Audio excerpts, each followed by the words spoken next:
Noch kein Bewerber um das Kanzleramt hat in so kurzer Zeit so viele Wahlversprechen gebrochen wie Sie, Herr Merz.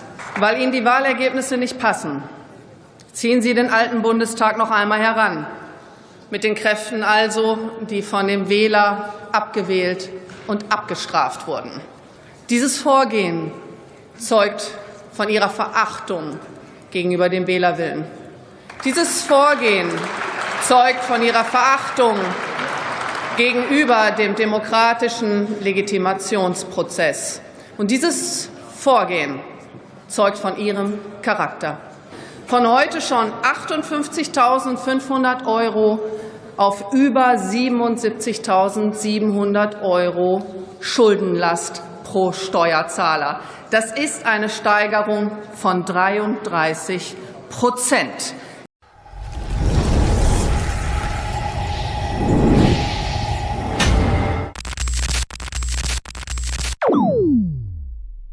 Willkommen in der Realität.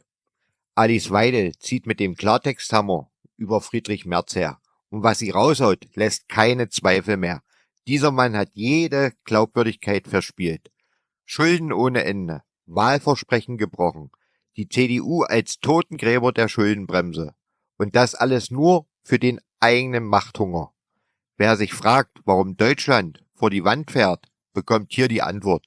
Also bleibt dran, lasst ein Abo da und haut eure Meinung in die Kommentare. Auf geht's! Sehr geehrte Frau Präsidentin, sehr geehrter Herr Bundeskanzler, sehr geehrte Damen und Herren!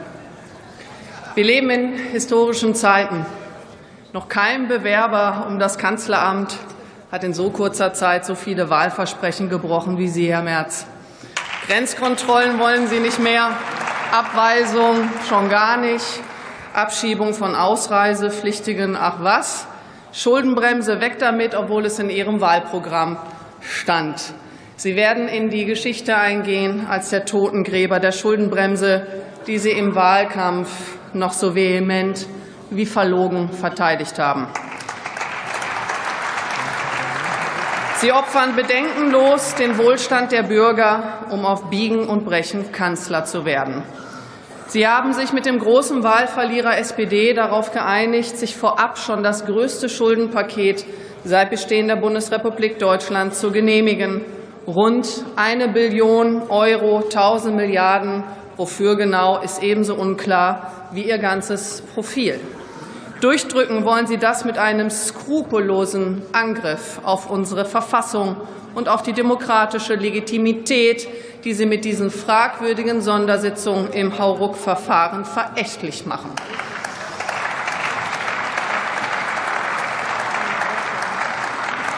Weil Ihnen die Wahlergebnisse nicht passen, ziehen Sie den alten Bundestag noch einmal heran.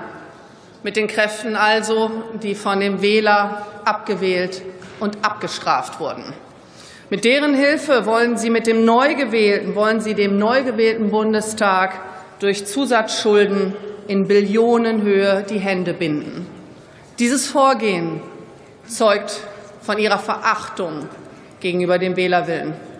Dieses Vorgehen zeugt von Ihrer Verachtung gegenüber dem demokratischen Legitimationsprozess.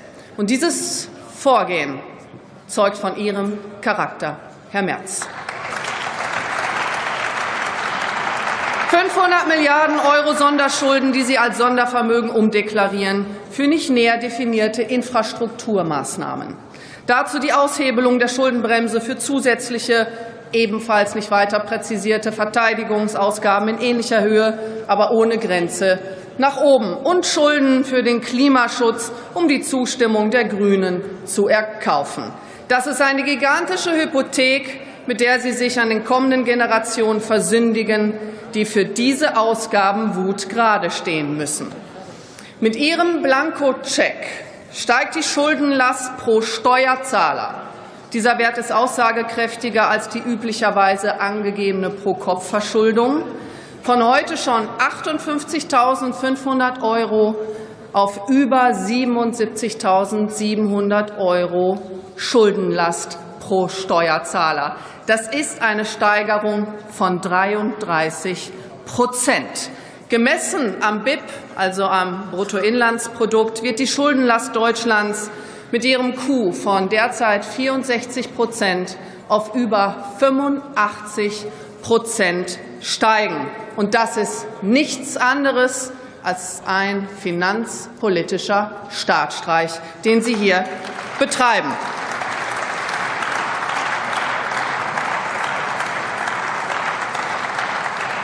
Die deutsche Bundesanleihe gilt als risikofreie Benchmark für die Kosten der Schuldenaufnahme im gesamten Euroraum. Der finanzpolitische Kurswechsel Deutschlands hat daher negative Auswirkungen auf die Risikoprämien deutscher Staatsanleihen. Heißt, wir werden höhere Zinsen zahlen müssen. Schon die Ankündigung Ihrer Pläne hat die Renditen für 10-jährige deutsche Staatsanleihen an einem Tag um 16 Basispunkte ansteigen lassen und in einer Woche bis heute um über 50 Basispunkte. Und das, obwohl die EZB zuvor erneut die Zinsen um 25 Basispunkte gesenkt hatte. Und sie schränken damit nicht nur die Handlungsspielräume künftiger Regierung ein und treiben die deutschen Staatsfinanzen in die Zerrüttung. Sie riskieren durch ihr Handeln die Kreditwürdigkeit Deutschlands am internationalen Finanzmarkt. Und damit gefährden sie zugleich das Kartenhaus der Euro-Weichwährung, deren Bestand in erster Linie auf der noch vorhandenen Top-Bonität AAA beruht. Dieses AAA-Rating wird Deutschland durch Ihre Verantwortungslosigkeit, Herr Merz, verlieren. Die Zinsen werden durch die Decke gehen und der Euro wird abwerten mit massiven Konsequenzen für die Menschen. Zahlen werden das nämlich die Menschen in diesem Land durch höhere Zinsen auf Hypotheken, durch höhere Mieten und steigende Preise auf Importgüter für Produktion und Konsum. Ihre Begründungen sind so vorgeschoben wie verlogen, wie wir sie heute gehört haben. Sie beschwören eine angeblich plötzlich veränderte Weltlage und schüren Kriegspanik, um die Bürger einzuschüchtern und gefügig zu machen. Es ist dieselbe billige Manipulation, mit der frühere Regierungen sich auf Corona-Hysterie und Klimawahn gestützt haben, um die massive Ausweitung von Staatsausgaben und Freiheitseinschränkungen zu rechtfertigen. Und sie tun das Ganze groteskerweise just in diesem Moment, da die USA und Russland sich anschicken, das Massensterben in der Ukraine zu beenden, während sie, die schwarz-rot-grüne Koalition, dort unbeirrt Finanzhilfen und Rüstungsgüter versenken wollen. Ja, es ist richtig, Deutschland muss mehr tun für seine Verteidigungsfähigkeit, um eine Armee zu schaffen, die nicht nur Geld verschlingt, sondern auch voll einsatzbereit für die Landesverteidigung ist. Dazu bedarf es aber keiner Schuldengießkanne, die genauso verpuffen wird wie das erste sogenannte Sondervermögen. Dazu braucht es zuerst eine Strategie und sodann gezielte Ausgaben.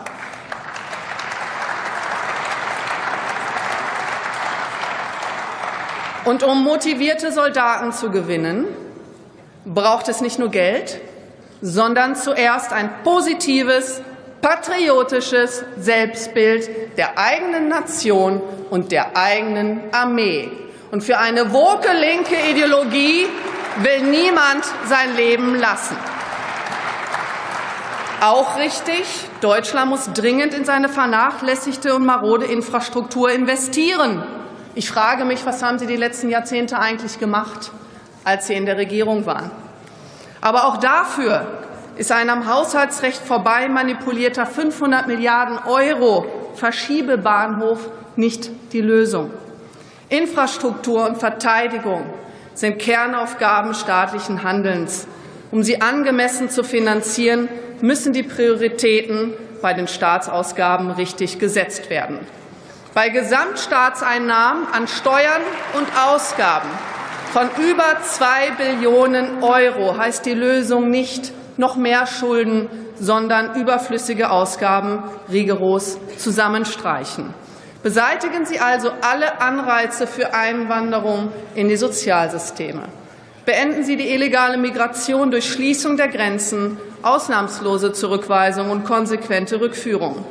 Beenden Sie die horrenden Subventionen für Klimaschutz und die gescheiterte Energiewende. Streichen Sie alle Zahlungen an sogenannte NGOs, die in Wahrheit keine sind, wenn sie von Staatsgeld abhängig sind. Und auf diese Weise können Sie dreistellige Milliardenbeträge im Haushalt freimachen, in Infrastruktur, Verteidigung und innere Sicherheit investieren und trotzdem noch Steuern senken. Ihr Sondierungspapier mit den Sozialdemokraten ist eine Kapitulationsurkunde vor grünsozialistischen Begehrlichkeiten, für die Sie schon nahezu alle Ihre Wahlversprechen über Bord geworfen haben. Man fragt sich, was Sie den Grünen noch anbieten wollen, nachdem Sie sich hier schon unterwürfig auf die Knie geworfen haben.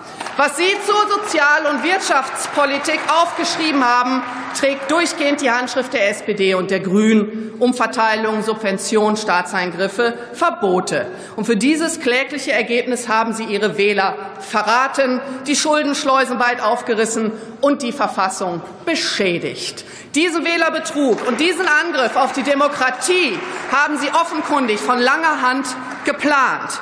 Die unwürdige Vorstellung, die Sie hier abliefern, Herr Merz, klingt jetzt schon nach schwarzer Ampel im Endstadium. Es passiert, was noch jedes Mal passiert ist. Derjenige, der die CDU wählt, kriegt linksgrüne Politik präsentiert. Weil Sie sich an die Brandmauer klammern, liefern Sie sich an grün, linke, rote Mehrheiten aus. Und Sie machen arrogant das Votum von über 10 Millionen Wählern verächtlich, die für die AfD gestimmt haben und damit für einen politischen Neuanfang rechts der Mitte.